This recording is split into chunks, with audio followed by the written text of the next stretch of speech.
noção da vida, há lugar pra todos nós. A F, cada história tem valor, cada passo uma voz. Cuidar, ouvir, e somar é o que faz a gente amar. Pode somar, alegria no...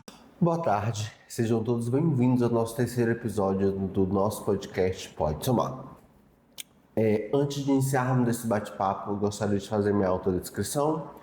Eu sou um rapaz de 1,71 m, cabelos pretos cacheados, uso óculos, branco, estou com uma blusa de sobreposição de cores frias, calça na tonalidade azul escuro e sapato preto. Professora Matilde? Boa tarde a todos, eu sou a professora Matilde, meus cabelos são pintados, né, considerado pretos, mas eu optei pela cor vermelha, para ficar mais jovial. Uso um batom de tom meio avermelhado, puxando para o vinho. Estou usando uma blusa bege, combinando com a saia, e um sapato, vamos dizer, prata não, acho que é ouro, tipo ouro. E estou aqui para conversar com vocês. Antes de tudo, eu queria salientar que é um enorme prazer ter a senhora aqui nesse podcast. É uma honra muito grande dividir essa fala, porque assim como a gente sempre diz, você fez parte e continua fazendo parte dessa história do Ayrton Senna. Foi minha professora, então é um enorme prazer ter e recebê-la aqui comigo para dividir um pouco dessa pauta que é importante, a qual você faz parte e tem essa expertise e experiência de estar aqui comigo. Então eu me sinto muito honrado e gratificado por receber minha ex-professora, hoje minha colega de trabalho, para conversarmos sobre a inclusão. A inclusão que atualmente vem sendo midiática, vem sendo enfática, vem sendo ponto importante nesses contextos, né? Mas antes de iniciarmos o papo em si, eu gostaria de saber um pouco da Matilde mãe, Matilde pessoa. Eu queria que você resumidamente falasse sobre quem é a Matilde, antes de iniciar a Matilde profissional. Bem, eu sou mãe de 7 filhos, graças a Deus, todos vivos, né? Foi meio difícil chegar até aqui, mas chegamos com vitória. Eu tenho meu filho que me acompanha nessa jornada também, é o professor Israel, que também é maravilhoso no que faz. Tenho as outras filhas que trabalham e são pessoas também do bem, luta em prol da sociedade, né? Enquanto mãe, sou um pouco rígida, vou dizer assim, mas compreensiva também. Entendo a necessidade da presença da mãe, da presença da professora. Eu tenho que agir e saber diferenciar os dois pontos, né? E colocar sempre à frente o amor, que é importante dentro de uma família. Enquanto professora, é isso, amo o que eu faço. Vamos lá. Eu queria que você me dissesse como, na visão de professora Jair, que você já foi professora Jair, nessa visão, desse lado primeiro. Certo. Você vai me contar esse lado ao qual você já esteve, depois eu quero que você me conte a visão como professora agora atuante de sala de aula. Tá? Então me conte essa visão. No caso, quando eu estava trabalhando com a inclusão, né? Sim. Olha, quando eu estava na inclusão, era um pouco difícil, porque são poucas as ferramentas que nós teríamos. A princípio, né, eu tenho 28 anos de trabalho e a inclusão, ela caminha a passos lentos, né? E o desenvolvimento da inclusão nos dias atuais melhorou muito, porque na época em que eu estava atuando como professora do AEE, enfrentei algumas dificuldades, porque nós mesmas que tínhamos que colocar todo o material, confeccionar junto aos alunos, por causa das dificuldades que a gente tinha. O governo tinha um olhar diferente para a inclusão. E graças a Deus desenvolveu. Hoje, estamos caminhando ainda a passos lentos, porque são várias deficiência, vários momentos do ser humano que a gente tem que olhar. Como professora de AEE, eu não tenho que olhar só para mim, mas também olhar para o outro. E o olhar para o outro é trazer para si aquela dificuldade, trabalhar essa dificuldade junto a eles, junto com a família, que é essencial, né? A estimulação nesse início, nesse começo, é fundamental para que possamos chegar a um fim. Então, hoje, a gente enfrenta dificuldade, sim, mas temos várias entidades envolvidas que nos ajudam, que nos amparam.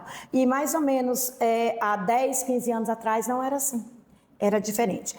E como professora hoje, atuante, quais as dificuldades que nós encontramos dentro da sala de aula? É a quantidade de especialidade. E que muitas vezes, na fala de muitos professores, diz assim, eu não estou preparado. Mas nós nunca vamos estar preparados, porque o presente é dado para a gente e a gente tem que saber lidar com essa dificuldade, com a diversidade na sala de aula. A gente tem que ter esse olhar para essa deficiência, para aquela deficiência, como trabalhar aqui, trabalhar ali, como eu vou trazer esse aluno para mim e não deixar ele isolado, trazê-lo para nós. Hoje é dessa forma que a gente tem que ver. E o aluno, vamos dizer o educando, aluno não, porque aluno é ser sem luz, e o educando, ele é luz na nossa sala. Ele é luz e a gente aprende com ele. Com o aluno da inclusão a gente aprende muito mais, porque você se doa para ele. Então você aprende a amar, aprende a lidar com essas dificuldades. Nos dias de hoje, o olhar do professor tem que ser diferenciado.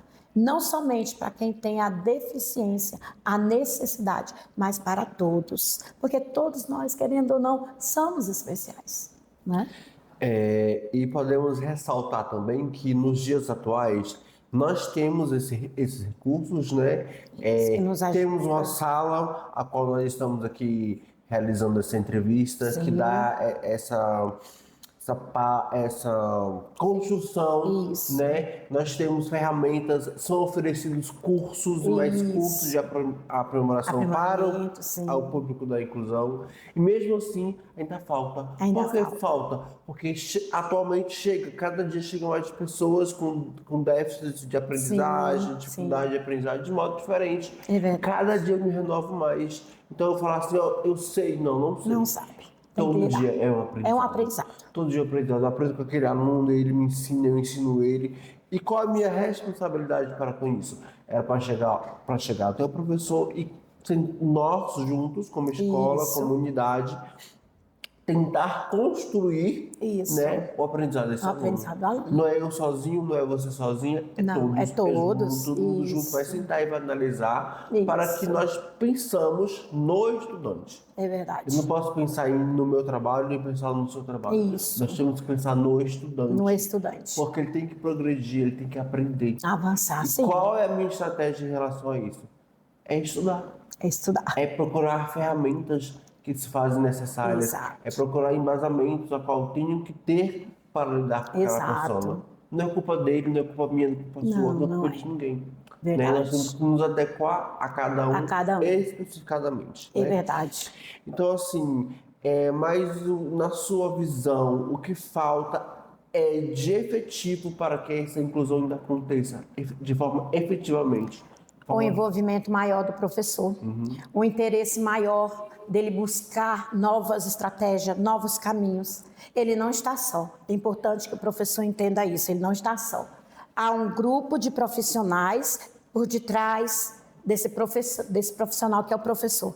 Então, qual é a dificuldade que o professor tem? É de buscar o conhecimento, é de ler mais, é de se capacitar mais. Os cursos são oferecidos? São. E lá no curso eles dão a teoria, basta que a gente tente entender essa teoria e aplicar também. Então, o que eu vejo hoje? O professor que se omite, muitas vezes, infelizmente assim. Ele não quer acompanhar aquele aluno, ele não quer aquele aluno para ele. Mas eu costumo dizer o seguinte, eu não escolhi os meus filhos, eles foram me presenteados por Deus. Então, cada um é diferente. Na sala de aula, eu não posso escolher o aluno. Ele vem. Independente do ano, da série, ele vem. Então, o que eu tenho que fazer? Aprender com ele a lidar com aquela dificuldade. Porque se para mim, enquanto adulta, enquanto professor, é difícil, imagina para a criança que é inserida naquela série, inserida com aquele grupo de alunos diversificado, como que ele gostaria de ser tratado? Então, o professor não pode ignorar, ele tem que realmente buscar conhecimento, ele tem que ir atrás e se envolver mais. O medo de se envolver é grande, mas tudo é construção, tudo é conhecimento e a escola é esse espaço, é isso que existe, é você saber lidar com isso, trazer para si, cada um tem a sua especialidade. Então, que eu vá buscar isso na leitura, com um psicólogo, com um médico. Eu preciso disso para poder acompanhar. Porque já pensou, se eu tenho um filho assim, eu gostaria que ele fosse tratado bem. Eu gostaria que ele crescesse também. Mas é no tempo do aluno, é no tempo do professor e o envolvimento maior do professor. E nós vemos isso nos dias atuais, assim, professora Matilde. Por exemplo, chegou um laudo para nós na escola.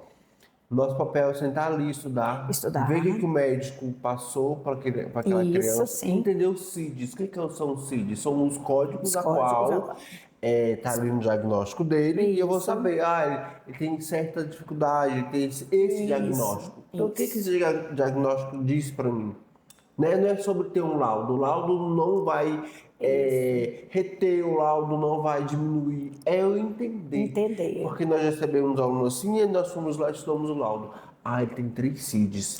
Tá. Tudo agora agindo sim, ali. Juntou. Agora sim, eu comecei a entender por causa de suas ações dentro de sala, por causa da dificuldade de aprendizagem que ele tem. Mas por quê? Porque eu fui lá e sentei e olhei. Agora sim. Agora sim, você tem um norte. Um norte. Agora sim eu vou poder sentar, planejar minha aula naquele sentido que eu sei que eu vou alcançar ele. Né? Então, assim, é como muitos falam, eu quero o laudo. Tá, você quer o laudo? Tá aqui o laudo. E agora? Você vai fazer o que com esse laudo? Pois é, estudar ele. Né? Porque pensamos da seguinte forma. 3 CID, como você citou.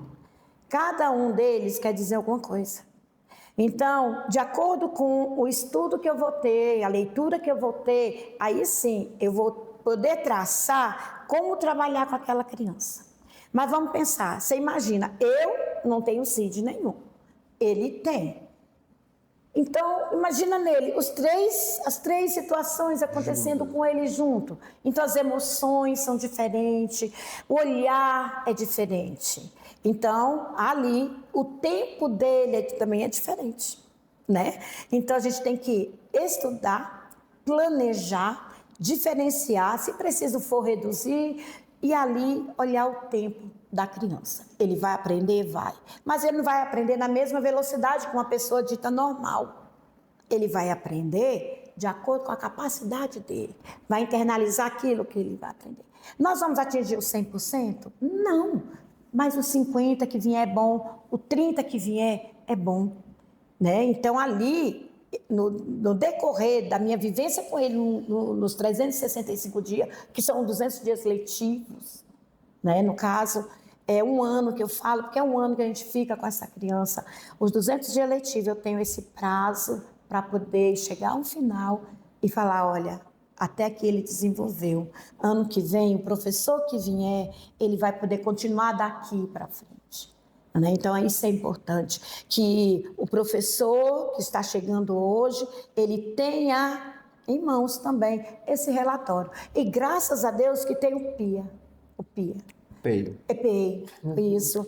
O PEI, porque através do PEI, o professor que vier, ele vai poder acompanhar como foi trabalhado, até onde a criança desenvolveu, até onde ela chegou, e a partir dali eu dar continuidade com a... E a sua fala é muito importante nesse sentido de que dar continuidade no trabalho, porque é importante a criança com a professora, ela desenvolveu a leitura, ela desenvolveu esse lado mais de lateralidade, enfim, eu vou dar apenas uma sequência didática naquele aluno, sim. né? Eu vou dar uma continuidade no trabalho com a professora de realiza. E sabe que também uma dificuldade que eu vejo, professor Matheus, não sei se a senhora vai concordar comigo, é o diálogo que falta.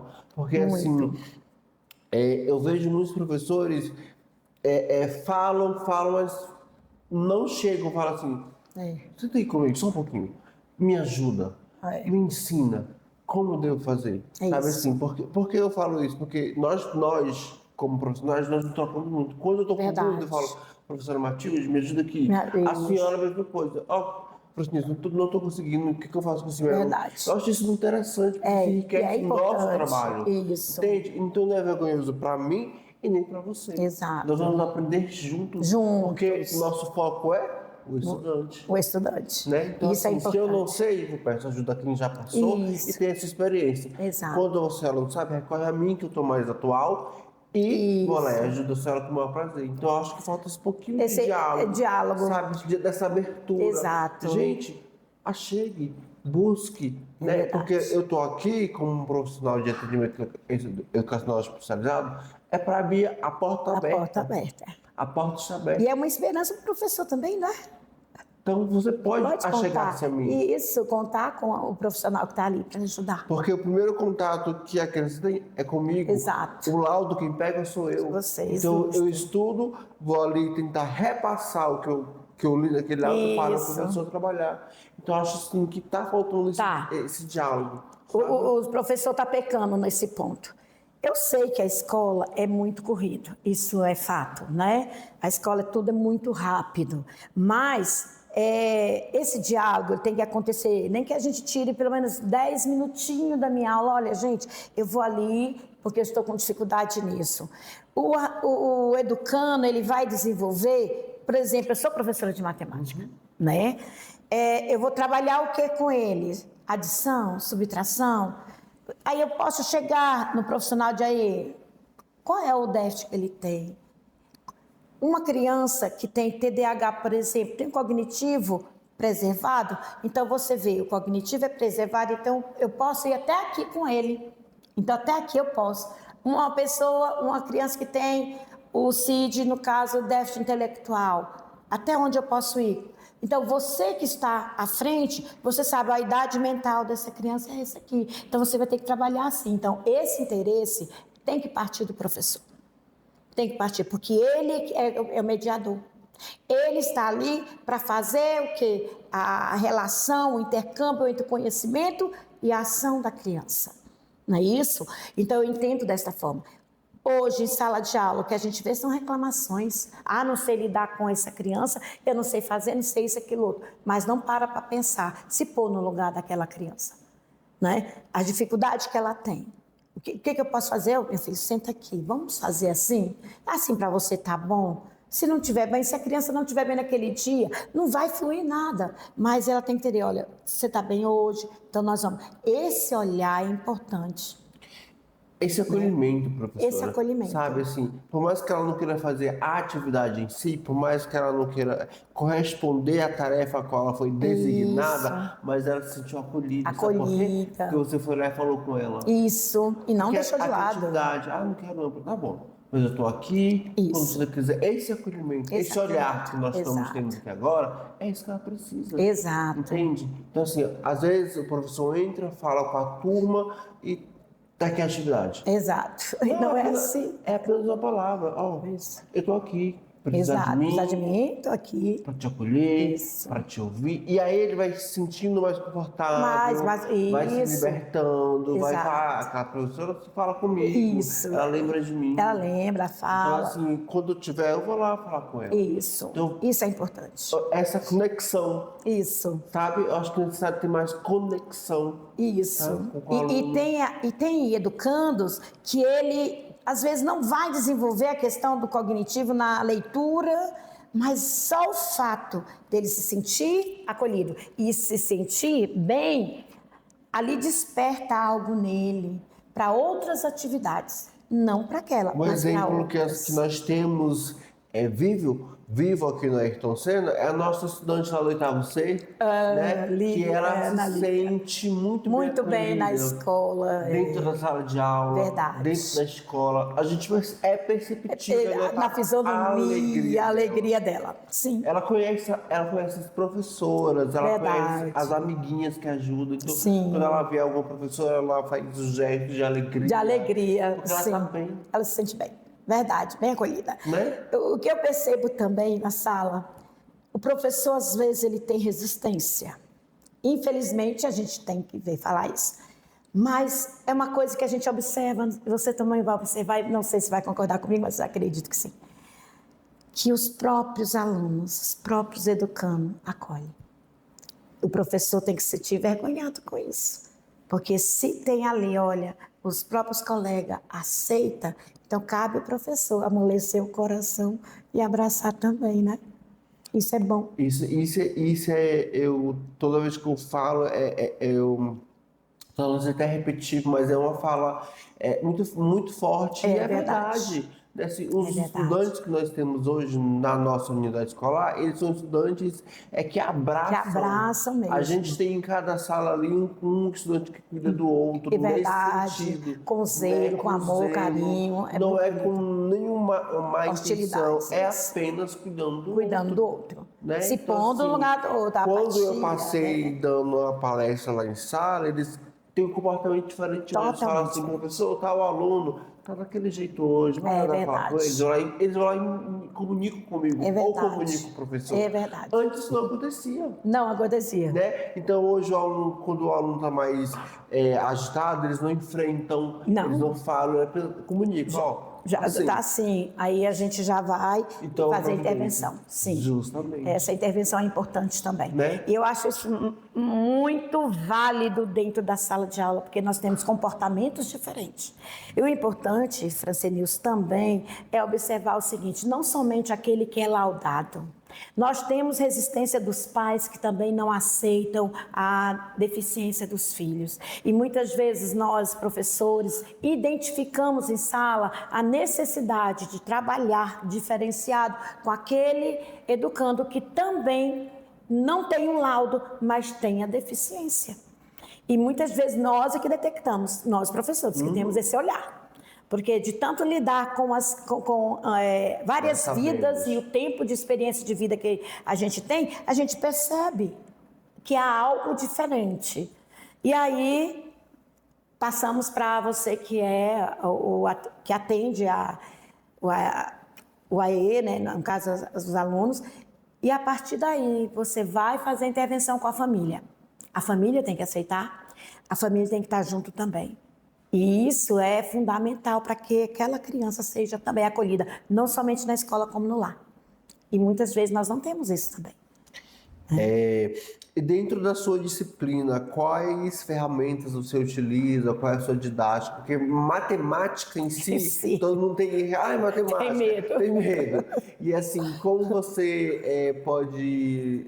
Não é ajudar, mas como você consegue identificar dentro da sala, usar métodos diferentes para trabalhar com esses alunos? Sim, no primeiro momento, desde o início do ano, a gente já começa fazendo essa leitura. Todos nós temos.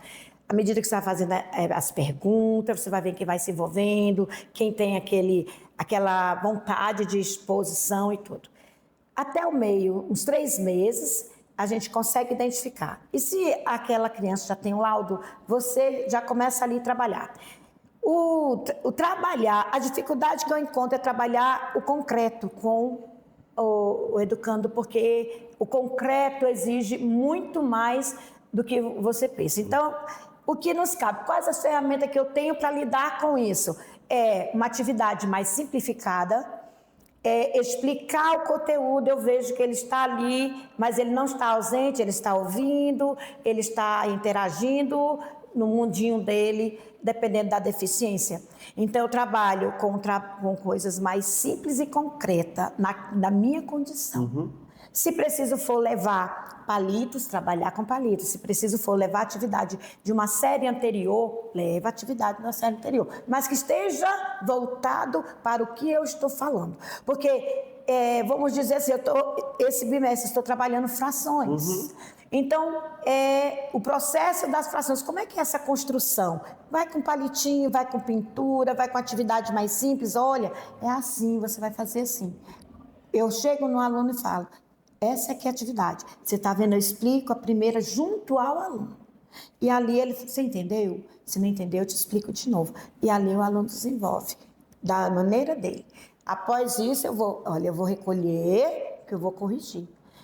Seria muito bom se eu tivesse o tempo para trabalhar o concreto com ele dentro da sala, mas é um momento muito rápido. Então, a minha dificuldade é esse momento rápido. É muito corrido e muitas vezes não dá tempo de trabalhar o concreto com ele. Mas o pouco que eu levar e o pouco que ele desenvolver, eu vou ter que avaliar ali aquele momento. Creio eu que uma leitura, uma música, isso dá para levar. E aí você trabalha ali. Então, essas são as ferramentas que eu utilizo nos dias atuais. Isso é muito interessante porque esse método de avaliação, ele é aberto. Ele é aberto. Né? Você não está presa a uma avaliação, prova. Isso. Você tem todos os métodos possíveis para avaliar aquele aluno. É na oralidade, é na escuta, é no na concreto, né? Assim, então, várias metodologias que trazem esse aluno para você. Exato. Você pode utilizar como ferramenta de avaliação. De avaliação. Né? Então, assim, não é presa a uma prova, porque prova já deixa ele assim, retrai. Já retrai. Até mesmo os alunos que não tem laudo, estão ali todos. Eu tenho que avaliá-los, não com a prova escrita. Eu não sei se é assim. Para mim, o envolvimento dele na sala, a pergunta que ele me faz, o feedback que eu tenho dele naquele momento, porque a avaliação ela é contínua, ela é o dia a dia, ela é do portão até a sala de aula. Então, isso para mim é fundamental. Eu não avalio o meu educando por uma prova. Isso é de menos. Porque eu chego para eles e falo, olha, se você não está bem para fazer hoje, faz outro dia. A gente tem que abrir esse espaço. Por quê? Porque ele não está bem. Às vezes aconteceu algo na vida dele, em casa, e ele não está preparado. Eu digo isso para você porque é o seguinte, aconteceu comigo, eu esqueci até meu nome na hora de colocar na prova, porque eu não lembrava meu nome. Aí, a partir daí, foi que eu comecei a enxergar como que um educando que tem as deficiências, ele enxerga o mundo. Eu entrei em pânico, porque eu não lembrava meu nome, eu torci que o professor me chamasse, eu torci que algum aluno falasse meu nome para ver se eu lembrava. Tão mal que eu estava emocionalmente, passando por algumas dificuldades, aí esqueci meu nome. E eu, meu Deus, quem sou eu? Eu me perguntei.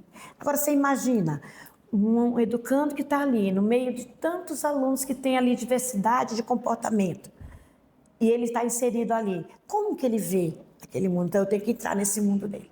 Eu tenho que avaliar o cognitivo, a mente, o comportamento. E aí, sim, é que vai sair uma nota. E que, infelizmente, todos nós somos medidos por nota, né? Infelizmente. Mas a gente tem que ver a qualidade, a gente tem que ver como foi o dia daquele educando naquele dia.